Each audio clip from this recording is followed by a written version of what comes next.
नमस्कार दोस्तों। एक बार फिर से आप सभी का मेरे YouTube चैनल में बहुत स्वागत है। जैसा कि आप सब जानते होंगे कि मैंने लक्ष्मीकांत के 7वें एडिशन की सीरीज शुरू की है।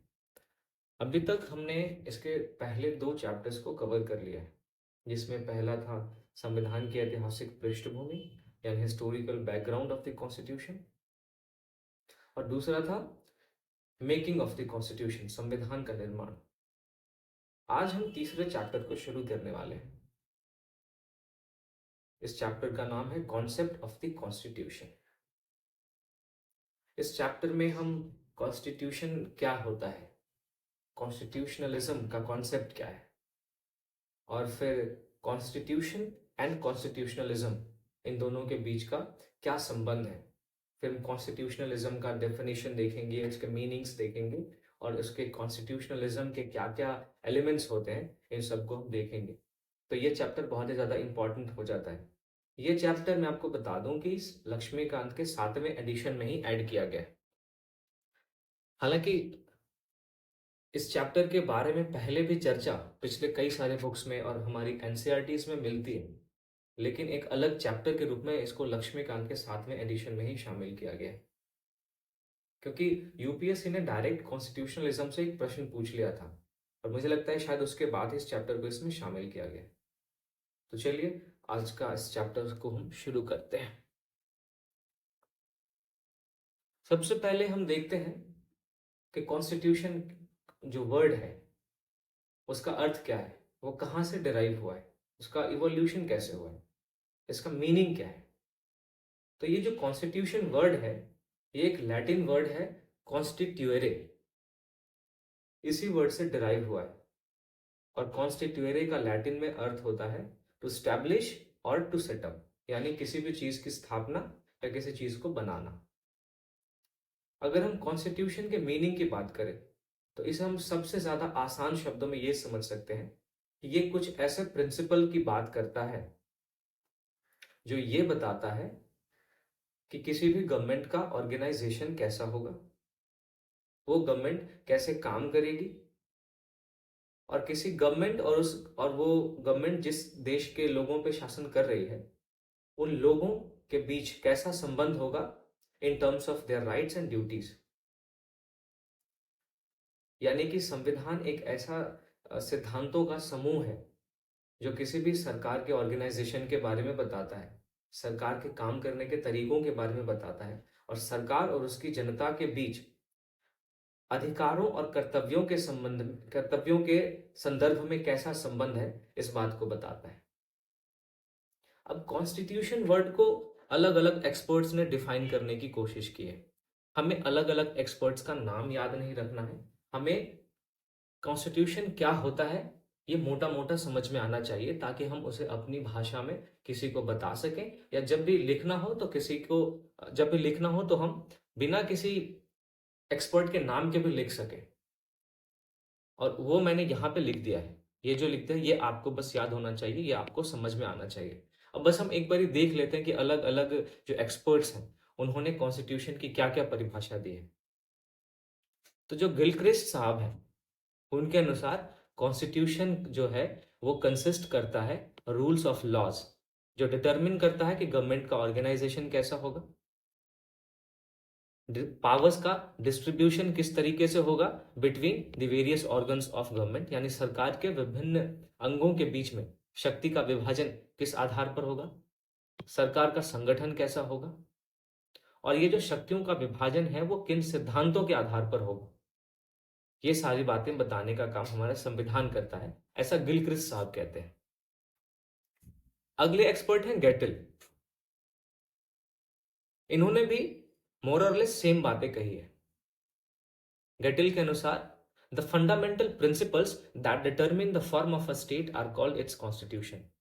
यानी कॉन्स्टिट्यूशन क्या है? कॉन्स्टिट्यूशन वो है जो किसी भी राज्य का फंडामेंटल प्रिंसिपल्स बताता है कि उस राज्य का फंडामेंटल प्रिंसिपल्स क्या है, ये बताता है। अब these include the method of which the state is organised. बात वही है कि स्टेट जो है वो किस तरीके से ऑर्गेनाइज हुआ है, किस प्रक्रिया के अनुसार संगठित हुआ है। डिस्ट्रीब्यूशन ऑफ सोवरेन पावर्स, और फिर उस सरकार में किस तरीके से शक्तियों का विभाजन है between the various organs of the government. More or less मैंने आपको बोला कि सेम बातें सारे बोलेंगे। फिर अगले हैं वेरे, केसी वेरिए बहुत ही इंपॉर्टेंट है, इनको हम आगे भी पढ़ेंगे जब हम इंडिया के फेडरलिज्म की बात पढ़ेंगे ना, तो इंडिया के फेडरलिज्म में भी इनकी चर्चा आएगी। तो देख लेते हैं इन्होंने क्या कहा है। मैंने आपको पहले ही आगाह कर दिया है कि इन सारे परिभाषाओं को आपको पढ़ लेना है एक बार। अगर इनका याद रह गया तो ठीक है, नहीं रह गया तो भी कोई बात नहीं, हमें बस ये समझ में आना चाहिए कि आखिर संविधान होता क्या है। केसी वेरे के अनुसार ये कहते हैं कि constitution describes the whole system of government, ये सरकार के सभी प्रक्रियाओं की बात करता है। Collection of rules which establish and regulate and govern the government, ये सरकार के बारे में जो कॉन्स्टिट्यूशन है वो ये बताता है कि किसी भी देश में सरकार की कैसी प्रक्रिया होगी, वो कौन कौन से नियम होंगे जो किसी सरकार को स्थापित करेंगे और सरकार को गवर्न करेंगे, ये सारी बातें संविधान बताता है। अगले एक्सपर्ट्स हमारे वेड एंड फिलिप्स हैं। ये कहते हैं कि कॉन्स्टिट्यूशन एक डॉक्यूमेंट है having a special legal sanctity which sets out the framework and the principles functions of the organs of the government of a state। ये सरकार के जो डिफरेंट डिफरेंट ऑर्गन्स हैं वो किस सिद्धांत के आधार पर फंक्शन करेंगे, उनका फंक्शन करने का फ्रेमवर्क क्या होगा, उसके बारे में बताता है। यानी कॉन्स्टिट्यूशन एक ऐसा डॉक्यूमेंट है जो सरकार के डिफरेंट जो अंग हैं वो किस सिद्धांत पे काम करेंगे, किस फ्रेमवर्क पे काम करेंगे, इस बात को बताता है। तो ये हमारे कुछ एक्सपर्ट्स के डेफिनेशंस थे जो उन्होंने कॉन्स्टिट्यूशन के बारे में दिया है। हमें इतनी बातें याद रखने की जरूरत नहीं है। सिंपल सिंपल हम सीधा सीधा ये याद रखेंगे कि संविधान एक ऐसा सिद्धांतों का समूह है जो ये बताता है कि हमारी जो सरकार है उसकी प्रकृति क्या होगी, हमारी जो सरकार है उसके विभिन्न अंग किस प्रकार से काम करेंगे और हमारी सरकार के विभिन्न अंगों के बीच शक्तियों का विभाजन किस प्रकार होगा। ये सारी बातें हमारे संविधान में लिखी हुई है और ये संविधान बताने का काम करता है। इसमें एक बात हम और जोड़ सकते हैं कि संविधान उन आदर्शों को बताता है जो किसी भी देश के नागरिक प्राप्त करने की इच्छा रखते हैं। यानी हमारे देश के संविधान में उन आदर्शों को समाहित किया जाएगा जो आदर्श हमारे देश के लोग प्राप्त करने की इच्छा रखते हैं। अब अलग अलग देश के कॉन्टेक्स्ट में ये आदर्श अलग अलग हो सकते हैं, लेकिन मोर और लेस वहां के जो लोग चाहते हैं उन्हीं लोगों की इच्छाओं को संविधान जो है वो बताने की बात करता है। अब संविधान की परिभाषा देखने के बाद हम देखते हैं कि संविधान का फंक्शन क्या है, संविधान किस तरह से काम करता है। जो पहला फंक्शन है संविधान का वो ये है कि ये किसी भी देश के पॉलिटिकल कम्युनिटीज की बाउंड्रीज को डिफाइन करता है।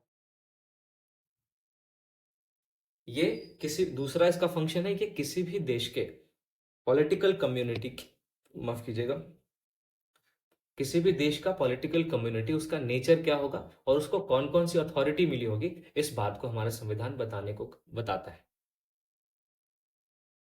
अब हमारे देश में आप समझिए जो पॉलिटिकल कम्युनिटी है, यानी कि मान लीजिए सरकार बन गई, अब वो सरकार क्या क्या कर सकती है। अब ये सरकार 3 स्तरों पे काम करती है, केंद्र स्तर पे, राज्य स्तर पे और स्थानीय स्तर पे।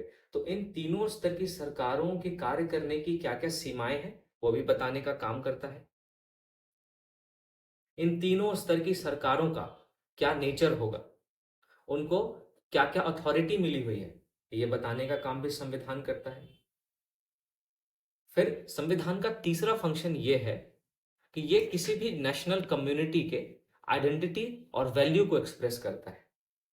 यानी भारत के रूप में या भारत के नागरिक के रूप में हमारी क्या आइडेंटिटी है, हम कैसे लोग हैं, हमारे वैल्यूज क्या हैं, इन सारी बातों को कॉन्स्टिट्यूशन बताने का काम करता है। फिर संविधान हमारे राइट्स और ड्यूटीज दोनों को बताने का काम करता है। हमारे मीन्स सिटीजन्स के, किसी भी देश के जो सिटीजन्स हैं उनके राइट्स क्या होंगे, उनके ड्यूटीज क्या होंगे, इसको डिफाइन एंड डिक्लेयर करने का काम हमारा कॉन्स्टिट्यूशन करता है।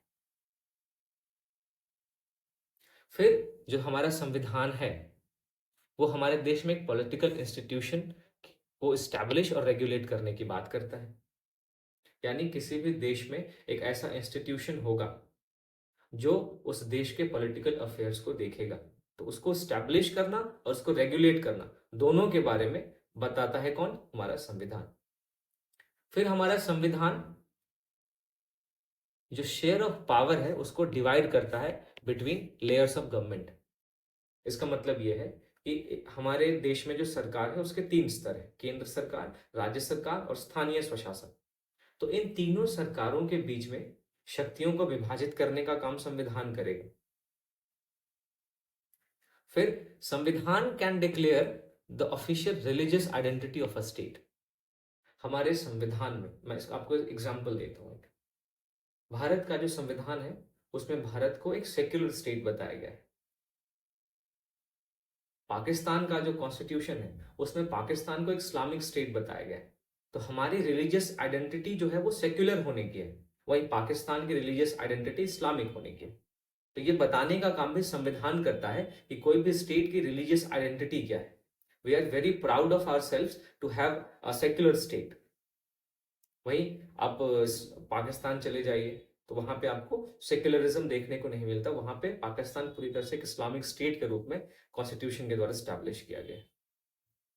फिर जो कॉन्स्टिट्यूशन है ये स्टेट्स पे ये चीज कमिट कर सकता है कि आपके सोशल, पॉलिटिकल और इकोनॉमिक गोल्स क्या होने चाहिए।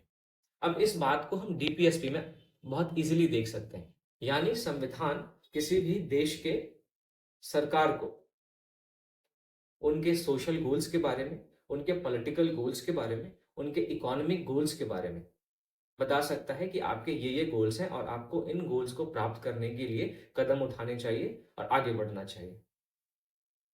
अब जैसे मान लीजिए हमारा सोशल गोल क्या है? गरीबी को मिटाना, असमानता को मिटाना। तो ये सारी बातें हमारे कॉन्स्टिट्यूशन के डीपीएसपी वाले पार्ट में लिखी हुई है। हमारे इकोनॉमिक गोल्स हैं कि अधिक से अधिक विकास करना, लोगों के बीच जो संसाधन है उनका सही तरीके से वितरण हो, डिस्ट्रीब्यूशन हो। तो ये सारी बातें हमारे कॉन्स्टिट्यूशन में लिखी गई है। तो इस प्रकार हमने देखा कि हमारे कॉन्स्टिट्यूशन का क्या क्या फंक्शन है। हमारे कॉन्स्टिट्यूशन में इंडिया के कॉन्टेक्स्ट में हमने ज्यादा बात की, लेकिन नॉर्मल ओवर द ऑल क्या है, सारे कॉन्स्टिट्यूशन का यही सारे फंक्शंस है जो मैंने अभी आपके साथ डिस्कस किया। अब कोई भी कॉन्स्टिट्यूशन अच्छा भी हो सकता है और बुरा भी हो सकता है। बुरा कॉन्स्टिट्यूशन कैसा होगा? जिसमें जो भी क्वालिटीज अभी हम पढ़ेंगे वो क्वालिटीज अगर नहीं होगी तो वो बुरा हो जाएगा। तो सवाल ये उठता है कि अच्छे कॉन्स्टिट्यूशन की क्या क्या क्वालिटीज होनी चाहिए। तो अच्छे कॉन्स्टिट्यूशन की सबसे पहली क्वालिटी ये होनी चाहिए कि वो संक्षिप्त होना चाहिए, उसमें ब्रीविटी होनी चाहिए। ब्रीविटी कहने का मतलब ये है कि जो कॉन्स्टिट्यूशन है वो प्रिसाइज होना चाहिए, बिल्कुल सटीक होना चाहिए, और उस संविधान में कोई भी अनवांटेड प्रोविजन ना हो जो बाद में जाके कंट्रोवर्सी पैदा करे। तो पहली क्वालिटी हमने देखा किसी भी संविधान का संक्षिप्त होना। संक्षिप्त होने का मतलब है उसके प्रावधानों में सटीकता, यानी वो प्रिसाइज होना चाहिए उसके प्रोविजंस, और उसमें अनवांटेड प्रोविजन, अनिच्छुक जो प्रावधान है वो नहीं होने चाहिए। फिर दूसरी क्वालिटी हम देखते हैं क्लैरिटी, यानी संविधान के जो भी प्रोविजंस हैं उनके अर्थ स्पष्ट होने चाहिए, वरना उससे हमको नुकसान क्या होगा? उससे कंट्रोवर्सीज बढ़ जाएगी किसी भी देश के सरकार के बीच में और उस देश के लोगों के बीच में। अब हमारे मूल अधिकारों को यदि स्पष्ट रूप से संविधान में न लिखा जाए या उनकी भाषा वेग हो, भाषा अस्पष्ट हो, तो एक जो निजी व्यक्ति है वो उस मूल अधिकार का जो इंटरप्रिटेशन है वो अपने फेवर में कर सकता है और सरकार अपने फेवर में कर सकती है। तो इससे क्या होगा कि जुडिशरी का इंटरवेंशन सरकार और उसकी जनता के बीच में बढ़ जाएगा, जो कि किसी भी देश के लिए अच्छा नहीं होता। तो सरकार और लोगों के बीच में जो कंट्रोवर्सीज हैं, जो डिफरेंस है, डिफरेंट पॉइंट ऑफ व्यूज वाले जो पॉइंट्स हैं वो नहीं होने चाहिए, और हमारे कॉन्स्टिट्यूशन के प्रोविजन में क्लैरिटी होनी चाहिए।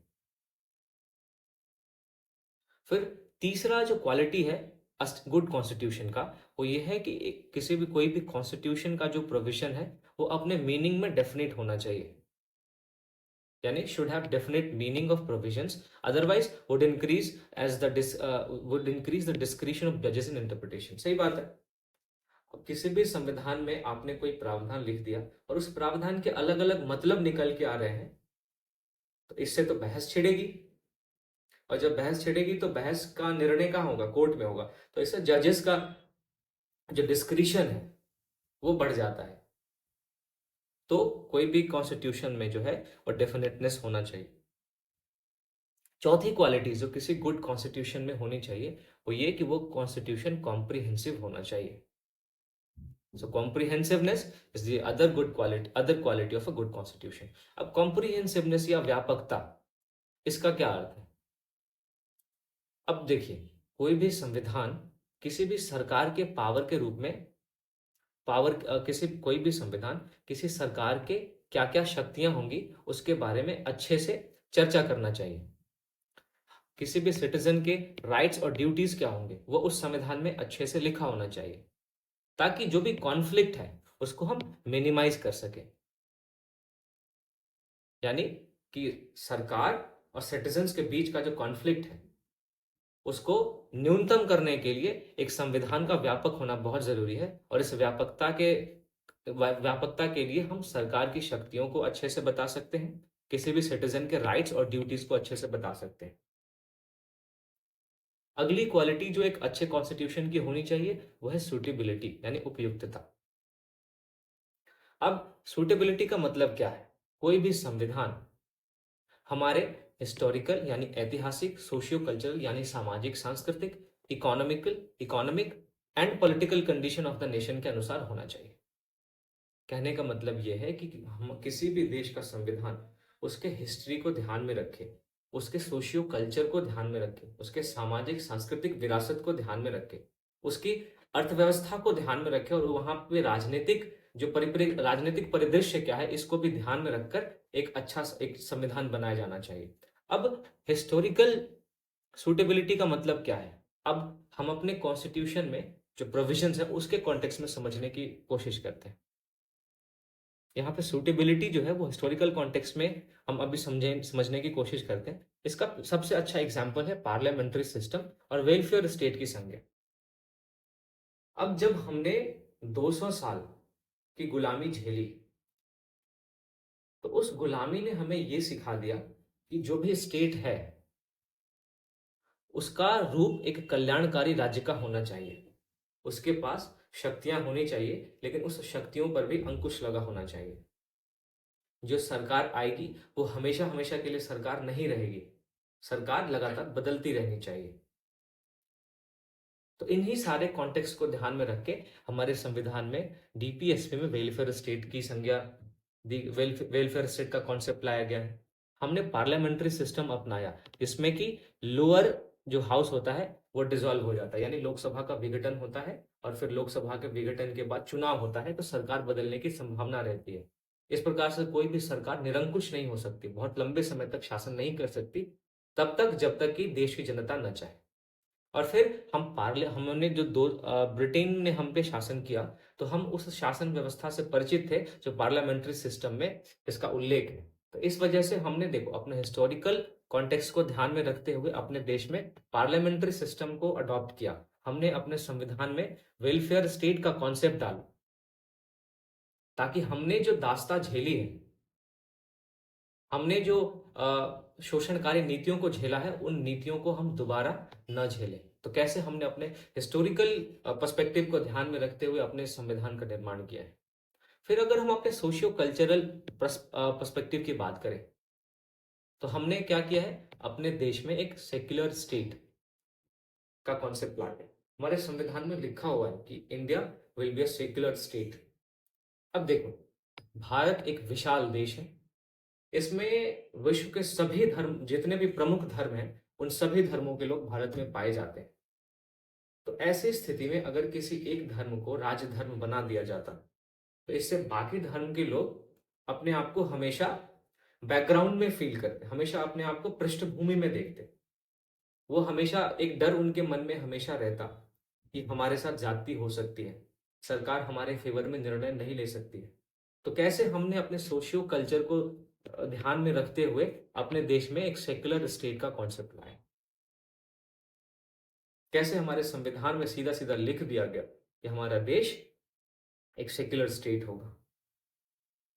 अगर हम अपने इकोनॉमिक पर्सपेक्टिव के बारे में बात करें तो हमारे संविधान में आप देखेंगे कि डीपीएसपी को नॉन जस्टिशिएबल बनाया गया है। नॉन जस्टिशिएबल कहने का मतलब कि अगर डीपीएसपी के किसी भी प्रोविजन को सरकार लागू नहीं कर पाती है तो हम उसके खिलाफ कोर्ट में नहीं जा सकते। ये फंडामेंटल राइट के कॉन्टेक्स्ट का बिल्कुल उल्टा है। फंडामेंटल राइट में जब भी हमारे किसी अधिकार का उल्लंघन होता है तो हम सीधा सीधा कोर्ट जा सकते हैं, इसलिए फंडामेंटल राइट को हम जस्टिशिएबल कहते हैं। वहीं डीपीएसपी को नॉन जस्टिशिएबल हमारे कॉन्स्टिट्यूशन में बनाया गया। अब इसका इकोनॉमिक पर्सपेक्टिव आप समझिए कि जब हमारा देश आज़ाद हुआ तो हमारे देश की अर्थव्यवस्था इस हद तक सक्षम नहीं थी कि डीपीएसपी में जो भी बातें लिखी हुई है उसको सुचारू रूप से लागू किया जा सके। तो हमारे संविधान निर्माताओं ने एक व्यवहारिक कदम उठाते हुए डीपीएसपी को नॉन जस्टिशिएबल बनाया और उन्होंने धीरे धीरे जैसे जैसे विकास होगा वैसे वैसे हम डीपीएसपी के सारे प्रावधानों को लागू करेंगे, इस बात पर भरोसा किया। तो कैसे हमने अपने इकोनॉमिक पर्सपेक्टिव को ध्यान में रखते हुए अपने कॉन्स्टिट्यूशन को बनाया। और फिर अगर हम पॉलिटिकल पर्सपेक्टिव की बात करें तो भारत जैसे विशाल देश में एक डायरेक्ट डेमोक्रेसी लाना एक बहुत ही बेवकूफाना कदम होता। इतने सारे लोग सीधा इलेक्शन में शामिल हो, ये अव्यवहारिक बात थी। इसलिए हमने इनडायरेक्ट डेमोक्रेसी को अपनाया, यानी हमारे संविधान में इनडायरेक्ट डेमोक्रेसी यानी अप्रत्यक्ष लोकतंत्र को अपनाया गया है। उसमें भी हमने रिप्रेजेंटेटिव डेमोक्रेसी को अपनाया है, यानी प्रतिनिधात्मक लोकतंत्र को अपनाया है। हमारे देश की जनता अपना प्रतिनिधि चुनकर संसद में भेजती है या राज्य की विधानमंडल में भेजती है और वो प्रतिनिधि हमारे लिए कानून बनाने का काम करते हैं। अब फिर एक इतने बड़े देश में एक यूनिटरी सिस्टम कभी भी कारगर नहीं होता। अगर किसी एक ऑर्गन के पास बहुत ज्यादा पावर आ जाती, अगर केंद्र स्तर पर बहुत ज्यादा शक्ति आ जाती तो फिर हमारे देश में ऑटोक्रेसी आने की भी संभावना होती। तो इस वजह से कि शासन किसी एक शक्ति के पास संकेंद्रित नहीं रहना चाहिए, हमने फेडरल सिस्टम अपनाया। इस प्रकार से हमने अपने पॉलिटिकल पर्सपेक्टिव को ध्यान में रखा है और सूटेबिलिटी जो है वो हमारे कॉन्स्टिट्यूशन में बहुत अच्छे से दिखती है, चाहे वो हिस्टोरिकल कॉन्टेक्स्ट में हो, चाहे वो सोशियो कल्चरल कॉन्टेक्स्ट में हो, चाहे वो इकोनॉमिकल कॉन्टेक्स्ट में हो, चाहे वो पॉलिटिकल कॉन्टेक्स्ट में। फिर अगली जो क्वालिटी जो एक गुड कॉन्स्टिट्यूशन की होनी चाहिए वो है स्टेबिलिटी। यानी कोई भी एक संविधान अच्छा तब कहा जाएगा जब वो पॉलिटिकल स्टेबिलिटी को फैसिलिटेट करे और किसी भी देश में इजी टेम्परिंग को अलाउ नहीं करे। यानी किसी भी देश में राजनीतिक स्थिरता को पक्ष पोषित करने वाला संविधान अच्छा संविधान कहा जाएगा। अब इससे क्या होता है, जब भी किसी देश में पॉलिटिकल स्टेबिलिटी होती है या फिर इजी टेम्परिंग अलाउड नहीं होता है तो इससे क्या होता है, जो सिटीजन का कॉन्स्टिट्यूशन के लिए ओबीडियंस है, यानी कि नागरिकों के मन में संविधान के प्रति जो आदर है वो बना रहता है और मजबूत होता है। अगर संविधान पॉलिटिकल स्टेबिलिटी को फैसिलिटेट करता है और इजी टेम्परिंग को अलाउ नहीं करता है तो इस प्रकार हमने देखा कि जो गुड कॉन्स्टिट्यूशन है उसकी क्या क्या क्वालिटीज होनी चाहिए। वो संक्षिप्त होना चाहिए, उसमें प्रोविजंस के बारे में क्लैरिटी होनी चाहिए, प्रोविजंस का डेफिनेट मीनिंग होना चाहिए, जो भी प्रोविजंस हैं चाहे वो गवर्नमेंट के पावर्स के बारे में हो, चाहे वो सिटीजन्स के राइट्स और ड्यूटीज के बारे में हो, वो व्यापकता से लिखे होने चाहिए या व्यापकता से मेंशन होने चाहिए। फिर हमने देखा कि कोई भी कॉन्स्टिट्यूशन किसी देश के हिस्टोरिकल पर्सपेक्टिव में, सोशियो कल्चरल पर्सपेक्टिव में, इकोनॉमिक पर्सपेक्टिव में और पॉलिटिकल पर्सपेक्टिव में सूटेबल होना चाहिए। और लास्ट क्वालिटी जो हमने देखी कि कोई भी कॉन्स्टिट्यूशन अच्छा तब कहा जाता है जब वो पॉलिटिकल स्टेबिलिटी को फैसिलिटेट करता है, यानी राजनीतिक स्थायित्व को बढ़ावा देता है और किसी इजी टेम्परिंग को अलाउ नहीं करता है, यानी देश में जो भी सरकारें हैं उनको आसानी से गिरा देना हो, इन सब चीजों को अलाउ नहीं करता है। तो ऐसे संविधान को हम एक अच्छा संविधान बोलते हैं। अब संविधान के बहुत सारे अलग अलग क्लासिफिकेशंस हैं जिनका बेसिस अलग अलग है, तो हम इस क्लासिफिकेशन को देख लेते हैं। अगर हम इवोल्यूशन के बेसिस पे कॉन्स्टिट्यूशन की बात करें तो इवोल्यूशन के बेसिस पे कॉन्स्टिट्यूशन दो टाइप के होते हैं, एक होता है इवॉल्व, दूसरा होता है इनएक्टिव। अब नाम से ही स्पष्ट है इवॉल्व कॉन्स्टिट्यूशन ऐसा कॉन्स्टिट्यूशन होगा जो एक धीरे धीरे चलने वाले प्रोसेस का नतीजा हो, और इसमें जो भी प्रोविजंस होंगे वो कन्वेंशंस के फॉर्म में होंगे, प्रैक्टिसेस के फॉर्म में होंगे, प्रिंसिपल्स के फॉर्म में होंगे और जुडिशियल डिसीजंस के फॉर्म में होंगे। यानी कि इवॉल्व्ड कॉन्स्टिट्यूशन में जो भी प्रोविजंस होंगे उनको किसी एक जगह लिखा नहीं जाएगा, ये धीरे धीरे इवॉल्व होते हैं, अलग अलग जुडिशियल डिसीजंस के बाद इवॉल्व होते हैं, अलग अलग प्रैक्टिसेस के बाद इवॉल्व होते हैं। जैसे जैसे नए नए प्रिंसिपल्स आते हैं वो प्रिंसिपल्स इसमें जुड़ते चले जाते हैं, तो इनका इवोल्यूशन होता है। वहीं इनैक्टेड कॉन्स्टिट्यूशन जो होता है, ये एक कॉन्स्टिट्यूएंट असेंबली हो या कोई भी ऐसी बॉडी बनाई जा सकती है जिसने संविधान को बनाया हो, और इसके जो प्रोविजंस होते हैं ना, वो एक बुक के फॉर्म में होते हैं। यानी एक बुक होती है या एक डॉक्यूमेंट, कुछ भी हो सकता है, उसमें इस कॉन्स्टिट्यूशन के सारे प्रोविजंस लिखे होंगे। इवॉल्व कॉन्स्टिट्यूशन का सबसे अच्छा एग्जाम्पल है ब्रिटेन, और इनैक्टेड कॉन्स्टिट्यूशन का सबसे अच्छा एग्जाम्पल है हमारा अमेरिका का कॉन्स्टिट्यूशन और हमारा अपना कॉन्स्टिट्यूशन। फिर प्रोविजंस के इनकॉर्पोरेशन, यानी प्रावधानों के समामेलन के आधार पर अगर हम बात करें तो दो प्रकार के संविधान हो सकते हैं। पहला है रिटन, दूसरा है अनरिटन। रिटन यानी लिखित, अनरिटन यानी अलिखित। तो जो रिटन कॉन्स्टिट्यूशन होता है इसको हम डॉक्यूमेंट्री या कोडिफाइड कॉन्स्टिट्यूशन भी कहते हैं, क्योंकि इसमें सारी चीजें लिखी होती है, कोडिफाइड होती हैं। इसके जो प्रोविजंस हैं वो किसी बुक में या डॉक्यूमेंट में लिखे होते हैं। वहीं अनरिटन कॉन्स्टिट्यूशन जो है ये एक नॉन डॉक्यूमेंट्री कॉन्स्टिट्यूशन है। इसके प्रोविजंस कन्वेंशन या प्रिंसिपल्स या जुडिशियल डिसीजंस इन सब में होते हैं, इन सब से निकल के आते हैं। इसमें इसके प्रोविजंस किसी भी बुक या डॉक्यूमेंट में लिखे नहीं होते। रिटन कॉन्स्टिट्यूशन का सबसे अच्छा एग्जाम्पल है हमारा जापान, इंडिया। वहीं अनरिटन कॉन्स्टिट्यूशन का सबसे अच्छा उदाहरण क्या, कौन है, यूके और न्यूजीलैंड। आपको एग्जाम्पल्स ध्यान में रखने। फिर अगर अमेंडमेंट के मेथड के बेसिस पे हम कॉन्स्टिट्यूशन का क्लासिफिकेशन करें तो कॉन्स्टिट्यूशन दो टाइप के हो सकते हैं, रिजिड और फ्लेक्सिबल। अब नाम से ही पता चलता है, रिजिड कॉन्स्टिट्यूशन ऐसा कॉन्स्टिट्यूशन होगा जो कि बहुत आसानी से अमेंड नहीं हो सकता। यानी कि जो अमेंडमेंट का तरीका होगा वो ऑर्डिनरी लॉज की तरह नहीं होगा, एक स्पेशल प्रोसेस होता है अमेंडमेंट के लिए, जब जो कॉन्स्टिट्यूशन रिजिड होता है उनमें। और जो फ्लेक्सिबल कॉन्स्टिट्यूशन है, फ्लेक्सिबल कॉन्स्टिट्यूशन में जो कॉन्स्टिट्यूशन के प्रोविजंस हैं उनको एक सामान्य कानूनों की तरह ही अमेंड कर दिया जाता है। फिर रिजिड कॉन्स्टिट्यूशन में एक स्पेशल प्रोसीजर होता है, वहीं फ्लेक्सिबल कॉन्स्टिट्यूशन में स्पेशल प्रोसीजर की जरूरत नहीं होती है। रिजिड कॉन्स्टिट्यूशन को हम इन इलास्टिक कॉन्स्टिट्यूशन कहते हैं, वहीं फ्लेक्सिबल कॉन्स्टिट्यूशन को हम इलास्टिक कॉन्स्टिट्यूशन। इलास्टिक एक्चुअली लचीला होता है, तो फ्लेक्सिबल को हम हिंदी में लचीला ही कहते हैं, इसलिए भी फ्लेक्सिबल कॉन्स्टिट्यूशन को इलास्टिक कॉन्स्टिट्यूशन कहते हैं। अब रिजिड कॉन्स्टिट्यूशन का सबसे अच्छा एग्जाम्पल क्या है, यूएसए है, ऑस्ट्रेलिया है और स्विट्जरलैंड है। वहीं फ्लेक्सिबल जो कॉन्स्टिट्यूशन है उसका सबसे अच्छा एग्जाम्पल यूके और न्यूजीलैंड है। भारत में दरअसल रिजिडिटी और फ्लेक्सिबिलिटी इन दोनों का ब्लेंड है, यानी मिक्स। भारत का जो संविधान है वो कठोरता और लचीलेपन का मिश्रण है। संविधान के कुछ प्रावधान ऑर्डिनरी लॉज के आधार ऑर्डिनरी लॉज की तरह अमेंड हो सकते हैं, वहीं कुछ प्रावधानों को अमेंड करने के लिए एक स्पेशल प्रोसीजर की जरूरत होती है।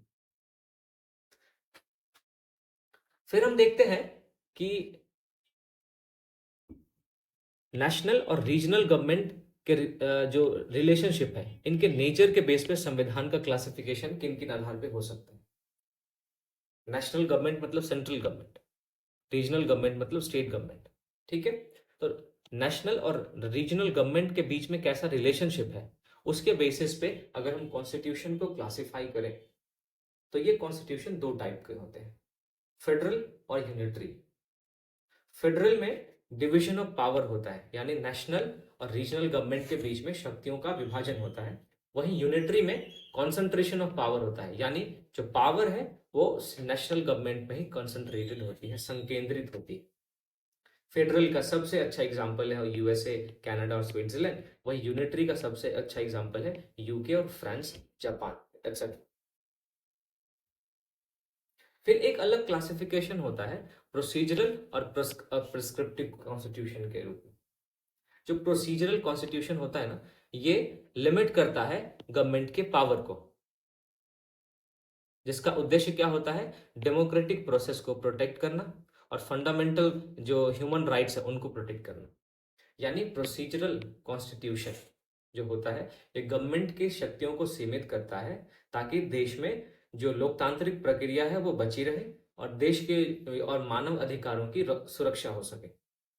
वहीं प्रिस्क्रिप्टिव जो कॉन्स्टिट्यूशन होता है ये एक ब्रॉड कंसेंसस को अज्यूम करता है on common societal goals that public authorities must try to achieve. ये एक्चुअली ऐसे कॉमन गोल्स के बारे में बताता है, एक कंसेंसस रखता है जो कि पब्लिक अथॉरिटीज को प्राप्त करना है। तो ये हमने क्लासिफिकेशन ऑफ कॉन्स्टिट्यूशन अलग अलग बेसिस पे देखा। अब हम इस चैप्टर के दी मोस्ट इंपॉर्टेंट टॉपिक्स पे आते हैं, जो कि इस पूरे चैप्टर का क्रक्स ही ये टॉपिक है, कॉन्स्टिट्यूशन एंड कॉन्स्टिट्यूशनलिज्म, संविधान और संविधानवाद। अब अगर हम इसके मीनिंग की बात करें, the concept of constitution and constitutionalism are closely related to each other but there are a few differences between them. जो संविधान है और संविधानवाद है ये दोनों आपस में बहुत ही क्लोजली रिलेटेड है, लेकिन इनके बीच में कुछ डिफरेंसेस भी है। आइए हम उनको देख लेते हैं। डिफरेंस ये है कि एक कंट्री के पास कॉन्स्टिट्यूशन हो सकता है, लेकिन ये जरूरी नहीं है कि वो वहां पे कॉन्स्टिट्यूशनलिज्म हो। अब इसका सबसे अच्छा एग्जाम्पल है a country with a dictatorship, एक ऐसा कंट्री जहां पे तानाशाही शासन हो। वहां पे तानाशाह के शब्द ही कानून होते हैं। वहां पे हो सकता है कि एक संविधान हो, लेकिन उस संविधान के प्रावधानों को वो तानाशाह लागू नहीं होने देता, उस तानाशाह के शब्द ही कानून बन जाते हैं। तो देखो, अब ऐसे देश के पास कॉन्स्टिट्यूशन तो है, लेकिन हम ये नहीं कह सकते कि उस देश में कॉन्स्टिट्यूशनलिज्म है। अभी हम आगे पढ़ेंगे कि कॉन्स्टिट्यूशनलिज्म के क्या क्या एलिमेंट हैं, उन एलिमेंट के बेस पे ये सारे जो हैं वो डिस्क्राइब किए गए।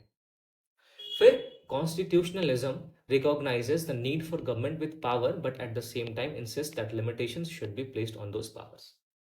यानी कॉन्स्टिट्यूशनलिज्म इस बात को रिकॉग्नाइज करता है, इस बात का पक्षधर है कि एक देश की सरकार के पास शक्तियां होनी चाहिए, लेकिन कॉन्स्टिट्यूशनलिज्म इस बात पे भी जोर देता है कि ये शक्तियां असीमित ना हो, इन शक्तियों पे कुछ सीमाएं लगी होनी चाहिए, कुछ लिमिटेशंस होना चाहिए।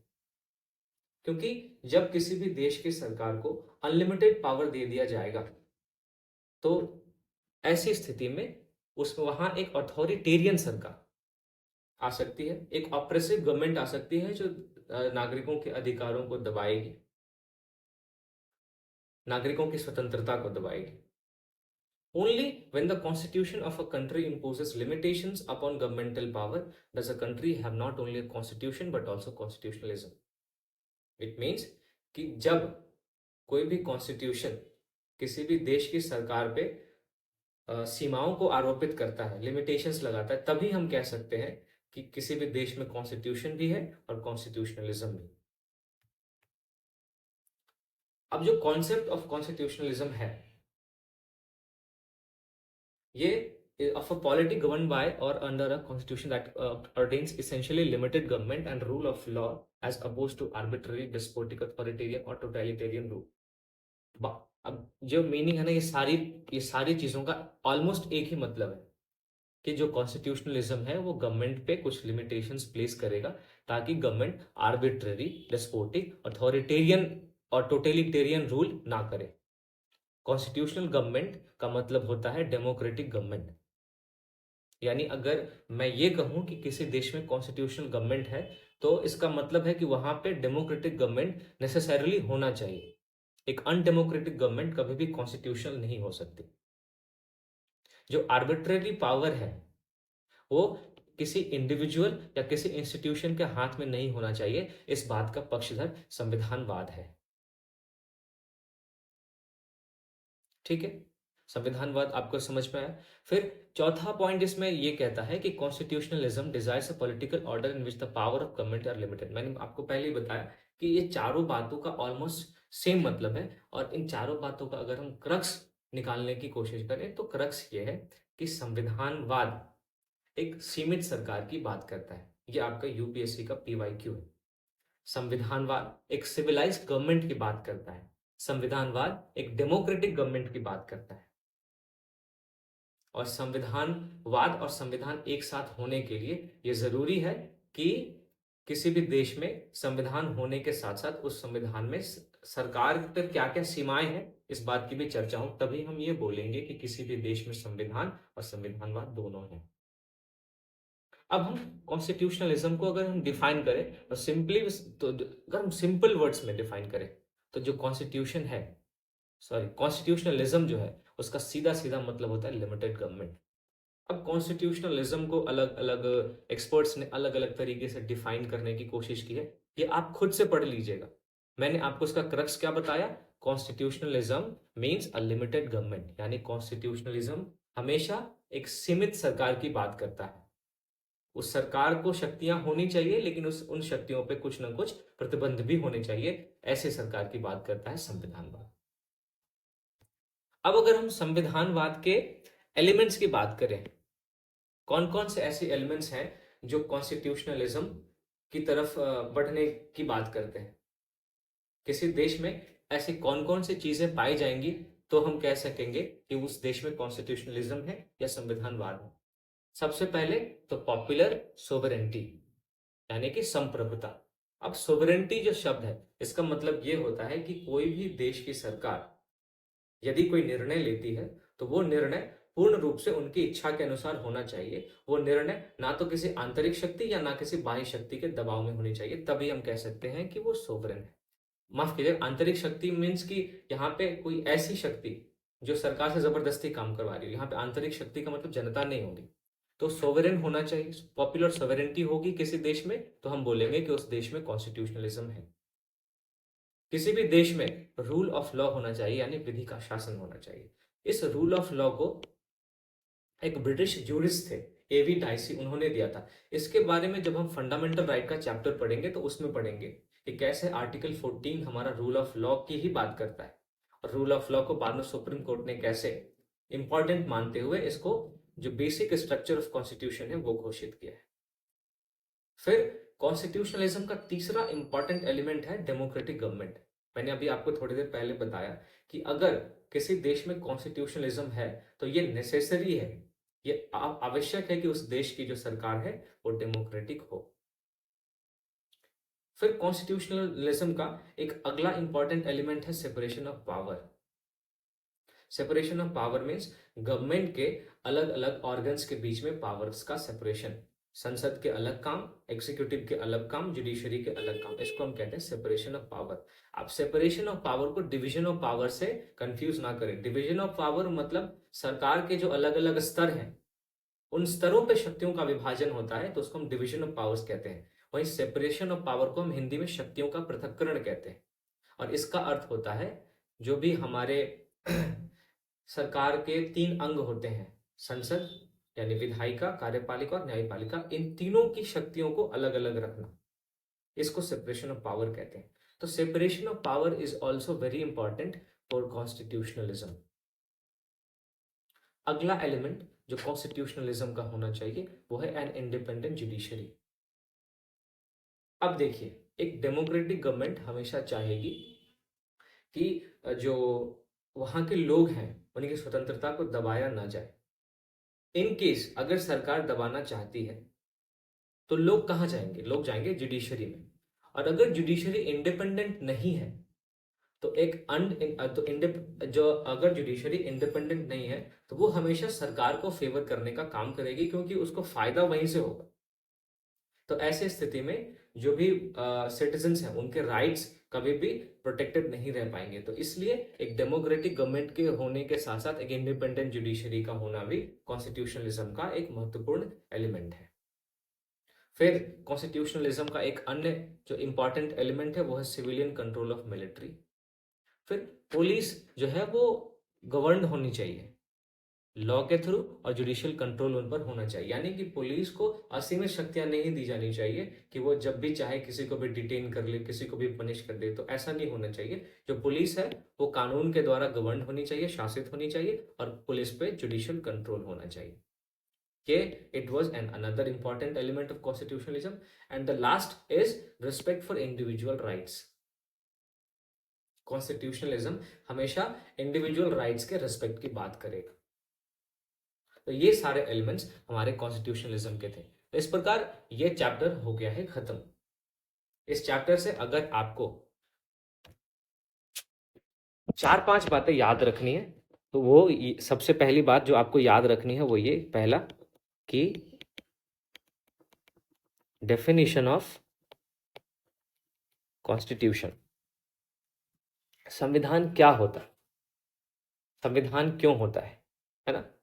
अब कॉन्स्टिट्यूशन के बारे में डेफिनेशन हम देख लेंगे, फिर हम देखेंगे व्हाई इज कॉन्स्टिट्यूशन नीडेड, ये आपको ध्यान में रखना है।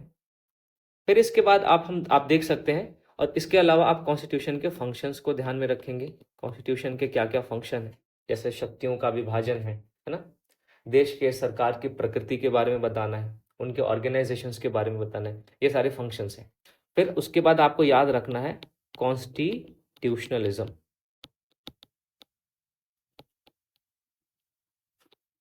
इसके डेफिनेशन को, इसके एलिमेंट्स को। इसका सीधा सीधा मतलब मैं आपको पहले ही बता चुका हूं, इसका सीधा सीधा मतलब है लिमिटेड गवर्नमेंट। इसी के कॉन्टेक्स्ट में बस आपको याद रखना है। इतनी बातें अगर आपने याद रख ली तो इस चैप्टर को पढ़ने का जो भी आपका पर्पस था वो पूरा हो जाता है। That's all. तो मिलते हैं अगली वीडियो में जो कि लक्ष्मीकांत का चैप्टर 4 होगा। उम्मीद करता हूं कि मैं सारी चीज़ों को आसानी से समझा पाया हूँगा, और कैसे फिर मैंने जो आपको किसी भी कॉन्स्टिट्यूशनल के सूटेबिलिटी यानी उपयुक्तता के बारे में समझाया कि कैसे संविधान बनाने के क्रम में हमें अपने ऐतिहासिक परिप्रेक्ष्य को ध्यान में रखना पड़ता है, अपने सामाजिक सांस्कृतिक परिप्रेक्ष्य को ध्यान में रखना पड़ता है, अपने आर्थिक और अपने राजनीतिक परिप्रेक्ष्य को भी ध्यान में रखना पड़ता है। ये चीज़ें आपको समझ में आई होंगी, और कैसे हमारे संविधान में इन सभी बातों का ख्याल रखा गया है ये भी आप समझ पाए होंगे। चलिए मिलते हैं अगली वीडियो में। बहुत बहुत धन्यवाद।